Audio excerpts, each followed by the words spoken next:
height.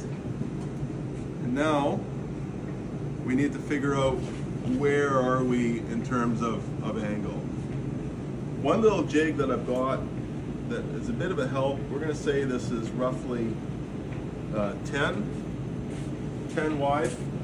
I have this little guy here, so I'm going to set this to 10.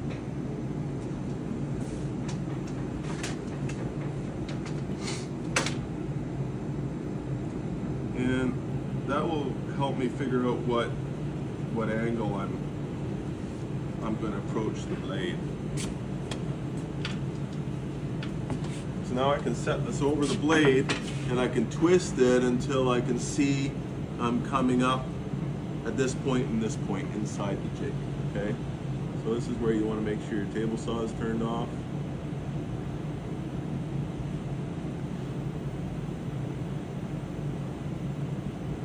And we'll say that's good. Then I usually just take my pencil and make a line on the table like that. Now I can set my fence on that line.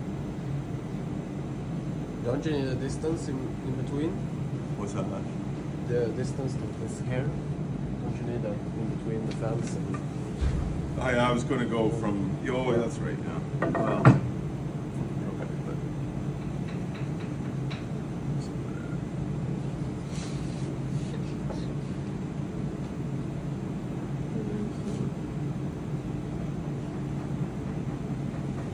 I'm going to clamp this to the table. You can make this safer by having... If this fence is, say, a little bit higher, you have the option of being able to put feather blocks on here. Okay. The other option is to put loosely clamp on some blocks here, so that sort of like a push down block. And I'll put one before. I don't want to be able to still slide it easily, but and if I was setting up, I would actually screw them in, not just a temporary thing like I'm doing now. And I'll put one on the other side of the block or the blade. You can see I've just rounded over the approach edges.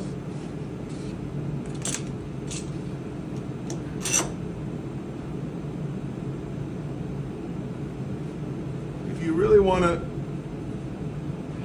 be extra, I've only ever used just the fence on this side of the blade, because remember, the blade is pushing your piece this way. So you're going to be working on this side of the fence. You can, if you want, put on a second fence, so you're making a track that it goes through. And you can, have push down pieces on top if you want. We'll just go with the single fence for now, but it's totally, I've prepared this piece, and it just means that you've now got a nice track to go in. And we can put it in place. I don't like to do it right away because I usually find there's some adjustment to do. You never get it right the first time.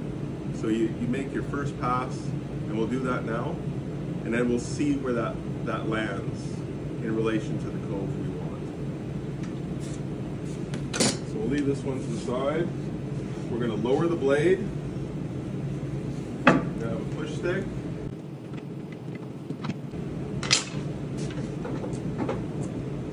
I'm just going to take a small pass off to begin with, okay?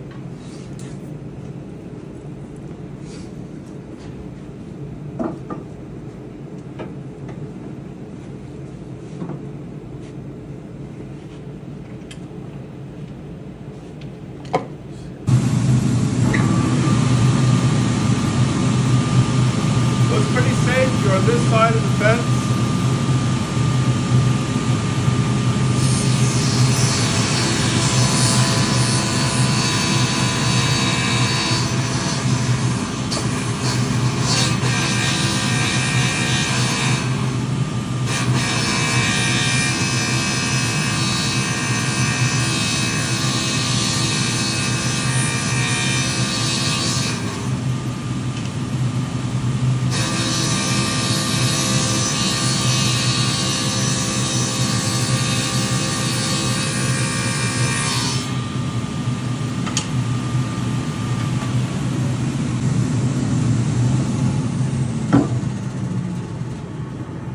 I never get the center the first time.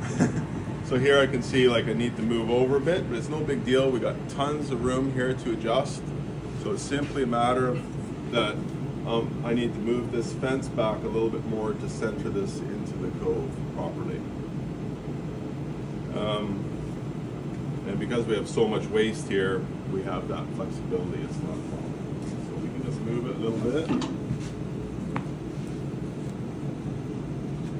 You can see it's a pretty dusty operation, so I like to, especially as you start to make the cove, all the sawdust is gonna shoot through the cove and out the back here. So I've sometimes run an extra hose from one of my other machines and just set it up here so that it's taking that away. Otherwise it just comes, most of it is just shooting up into the air.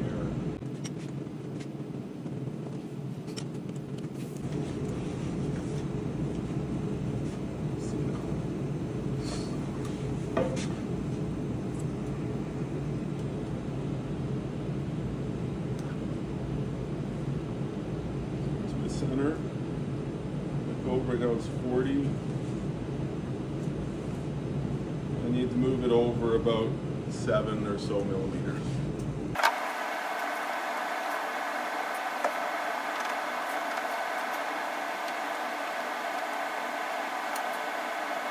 Make sure your clamps aren't in the way when you're pushing your piece through, so it wasn't angled like that, right? It's away.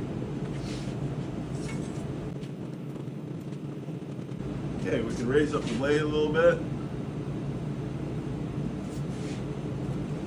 I really like to take it easy on the machine.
Very little resistance.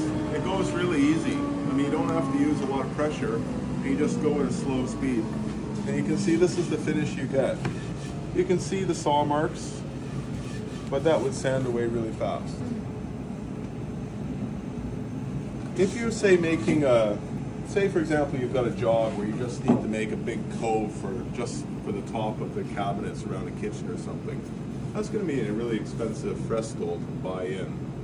This could accomplish the job pretty fast with the machine you got. If you need to make a cove that looks like this, say a quarter cove, well, that could be this piece cut in half. So you can make the cove in here, cut it in half, and then if there's anything else that has to happen here, you can do on the press. So it's a good technique, especially where you have bigger architectural stuff to do, where it's just not even actually practical to do it on the machine that you have in the shop. It's not often you do it, but it's good to know how to do it. How much time you spend making your fence and push downs and things like that just depends on, yeah, on your own personal. But you know, having the fence securely set, the full length, it can be a little longer even. Having some kind of push down, but I promise you that there's no, like if you take it in sort of 2 millimeter cuts passes at a time, it's really light. Like it doesn't feel like it's being pushed at you. It's easy. It's very easy. Say for example you wanted to make like a pencil tray or something in a drawer desk. or a desk drawer rather. You know, you want that big cove. This could be a way to do it. There's a lot of different applications. Any questions? So the straight, when you have the blade straight, that's Yeah. for making symmetrical. That's right. Yeah. Yeah. And maybe there's a chart somewhere on the that gives you angles and the two different angles, your approach angle and the blade angle, that would give you what shape you're going to get. But I don't know that information. That's something you have to play with yourself. But if you tilt the blade and you're coming at it on an angle, you will get asymmetrical cove. Can you do that?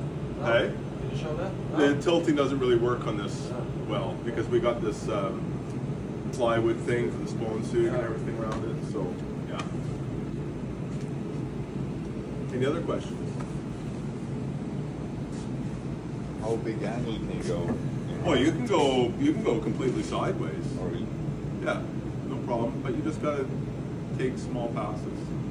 If you think about it, as long as you're not pushing hard against the blade is still cutting this way. So you're just going at it slowly, and it's just continuing to cut in this direction as you go. So it's not being hard on the blade as long as you're taking it easy, taking small passes, and preferably using a coarser blade tooth count to minimize overheating and to maximize the removal of the spawn when you're making the cut. So this is a little bit fine, but then you know if you were doing a harder wood, you might start getting burning using this blade. But if you used more of a combination blade, that would go better. Any other questions? Well, it's actually a very simple technique. Don't be scared of it, and it works really well on this size of saw because you have the ability to clamp easier on it, and it's a great thing to have in your memory in case you run into something where you need a profile like this. That's it.